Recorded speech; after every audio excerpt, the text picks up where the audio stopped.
Maayong uto kapag lamadi watching from Southern Cebu. Yes, hello po sa mga taga Cebu, mga Bisayang dagko dato, mga Bisayang dagko jud kayo nga mga taga Cebu.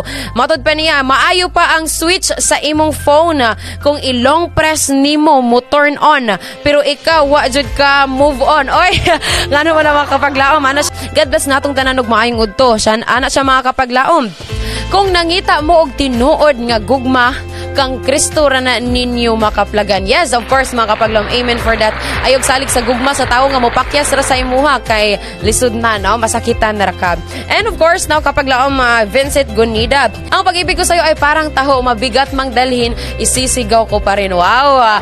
Kanindot kapaglaom, no? Bisan pa man og lisod dadon, pero imuha gid nang ipagsigawan sa tibuok kalibutan. Praise God for that kapaglaom. Matod pa ni kapaglaom Claire James, mahalok man ganita na ay linog samot na ang atong uyab nga naay laing kuyog nga pagka magkasusubo kita kapaglaom, no? Hadlok ay jud kahadlok pero mahadlok kita mga kapaglaom bata.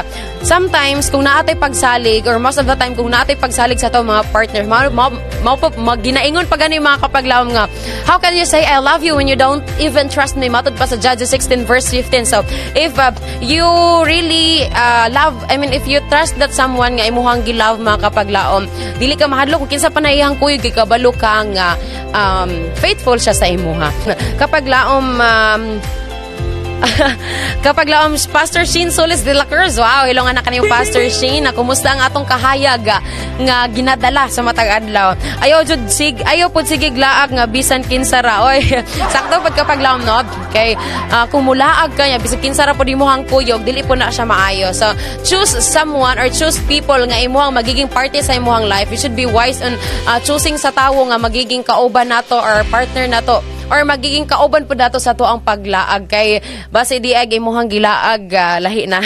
Matod pa ni kapaglaom nose year, daghan man makita sa akong mata pero sa sulod sa akong dughan ikaw ra. Wow, pagkanindot pamalandungon mo na ginaingon nga ikaw ra gyud. And of course, at kapaglaom Shirley Kabangal Digno, good afternoon. Whatever you decide to do, make sure it makes you happy. Yes, of course, mga kapaglaom, no? Sa atong mga ginahimo, sa atong mga desisyon, dapat dili lang siya makapahappy ka nato kung dili kini gi-serve nato ang ato ang purpose labi na sa ato ang lives. Ano siya nga, ang sweldo murag movie cinema coming soon pa. Pero ang utang now showing na. Oy, grabe sa mga nautangan. Anyways, mga kapaglaom, normal na ginano nga nato ang sweldo na gin mga ginakalaanan, pero ang importante mga kapaglaom kung naman tay blessings ato gini siyang gamiton to serve God, no? Ato ani siyang ilaan for the ministry, and of course ato ani siyang ilaan for sa tama nga pamaagi. And of course matud pa din mga kapaglaom, daghang klase sa camera na ay DSLR camera, na ay Insta camera, pero ang pinaka-favorite na ako nga camera kay kanang kamerang duha. Wow! Sana all na ay kamerang duha. Grabe pagka nindot gid kayo mga kapaglaom nga makauban nato siya kanang kamurang duha. Pero mas nindot mga kapaglaom nga always di mo makauban ang Ginoo nga kamurang duha, no? From pagmata nimo sa kabuntagon, imo siyang sangpiton. Pagmata nimo before pa ka matulog sa kagabhion, siya usab ang imo sampiton mga kapaglaom. Sama man usab sa imong uyab pagmata ganing nimo sa kabuntagon, imo siyang i-update, imo siyang i-chat, imo siyang tagaan og good morning.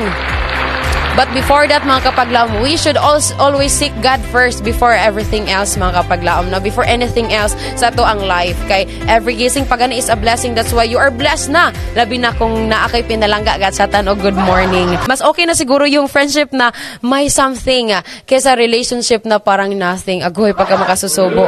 Pero ayo pod pag friendship mga kapaglaom nga hangtod friendship ra mo kay masakitan ra ka kay hangtod ra di ay good mo friendship. That's why choose kanang mga kapaglaom, someone nga palanggaon ka dili hangtod friendship ra. And pakigreet kami diri sa Tampakan Likes Bake Shop. Thank you. Yes, hello sa mga taga Likes Bake Shop diri sa Tampakan. Unta mga kapaglaom, dili lang ang inyong bake shop ang like, pati pod ang mga nag-bake dira i-like na pod labi na sa mga nagka-crush kanila. Jonalyn Huyo A. Kaang, iwanan ka man ang taong mahal mo, iwanan ka man ng inakala mong magpapasaya sa'yo, huwag kang mag-alala, hahakbang ka palang papunta sa akin, tatakbo na ako papalapit sa'yo. Ay, kuyaw, no? Unsa man nakapaglam, gugma na dyan kayo na. Grabe na gini mo hang paghigugma nga na kaniya. And of course, thank you so much kapaglam Rachi Cascabel. Maayo pa. Ano siya kapag Rachi Cascabel, maayo pa sa katapusan na ay bayaran na. Pero ang bayaran wala jud katapusan. No? Reality sakto gyud kapag no? Sa katapusan na itig bayad, na itig sweldo, pero ang ato ang mga bayaran wa gyud kaundangan, wa gyud kahumanan. Kaya that's part of life good mga kapaglam. But it's okay as long as you're working hard, as you are working ka ng limpyo nga trabaho, no, as well as you are working nga nakaserve ka sa tumboy nga Dios. Everything gid nga atong ginahimo mahimo gid na siyang pleasant sa tubangan sa tumboy nga Dios. Kapag laom Max Silent ay tuwa ng istorya nga kita kay kung balihon na atik ra maayong uto kapag laom adi God bless. So, sakto gid kapag laom, no, atik ra gid na ang ba kita, pero mga kapag laom it's okay. Okay na nga usahay maatik ta kay part gyud na sa life nga nadyo mga atik-atik, mga atik cry nga na, pero it's okay mga kapaglaom as long as you are sharing your love purely, as long as you are letting someone nga naka-feel sa imong concern. It's okay mga kapaglaom, no? Kay it's an inner strength that can be attained with God's help. It is a sign nga pag-share na to og love nga to sa uban.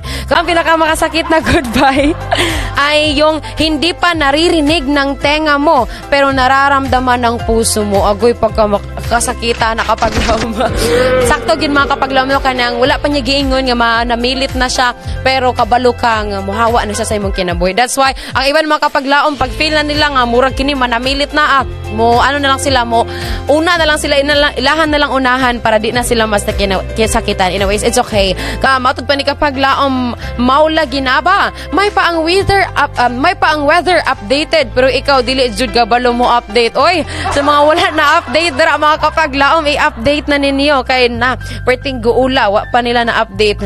Kapaglaom Melgy Pamilgan Piao Vergara matud pa niya ang dagat muhunas og motaob, ang adlaw mo subang og mosalop.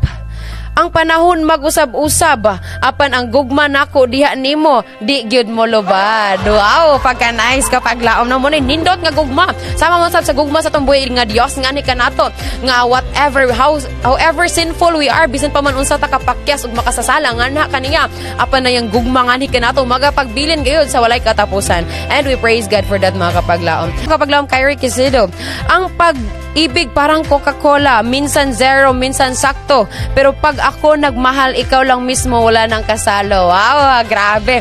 Iba itong mga banat ng mga kapaglaom natin ba? Kapaglaom Claire James Paragoso Alfornon, ang gugma murara na og boxing sa wala pa nimo gisugdan na kinahanglan andam na kamasakitan. Yes, of course mga kapaglaom, no? Whatever nga unsa atong himuon mga kapaglaom, we should be ready sa paghimo sa mga butang kay bisan pa man og ang gugma magud kapag laom kailangan nato mo take og grace, kailangan nato i-try bisan pa man kabalutang pildita, no, bisan pa man og naay mga possibilities nga dili ta daog, and that's part sa kinabuhi mga kapag laom. Dili nato mabal-an kung nakadaog ta kung wala nato gi-try, kung wala nato dili nato mabalaan nga winner ta kung wala nato gita himo na nga mao nga butang. That's why keep on moving, keep the faith mga kapaglaom. Anyways, matod pa ni kapaglaom Melgy, sabi nila ang love para yang magic, hanggat hindi mo makikita ang pandaraya patuloy pa rin maniniwala. Ouch, ang sakit noon kapaglaom. And that's reality mga kapaglaom nga. Sometimes kung dili nato ma-feel o dili nato mabantayan, samtang labi dili kita kabalo nga nahimo kaniyang gitsitan padayon ra gyapon ta nga mahigugma. Thank you kapaglaom diyan. Mahimo gyapon ta nga mahigugma ngadto kaniya, pero that's why gani mga kapaglaom i-remove sa Ginoo ang tawo nga dili para sa ato mo na nga dili ta masakitan mga kapaglaom bisan pag gihatag nato ang tanan, gihatag nato ato ang best para higugmaon siya, pero kung gi-remove na sa Ginoo sa imuhang life, you should be thankful mga kapaglaom, kay meaning to say kabalo ang Ginoo nga dili siya deserving para sa imuha. So you should praise God for that.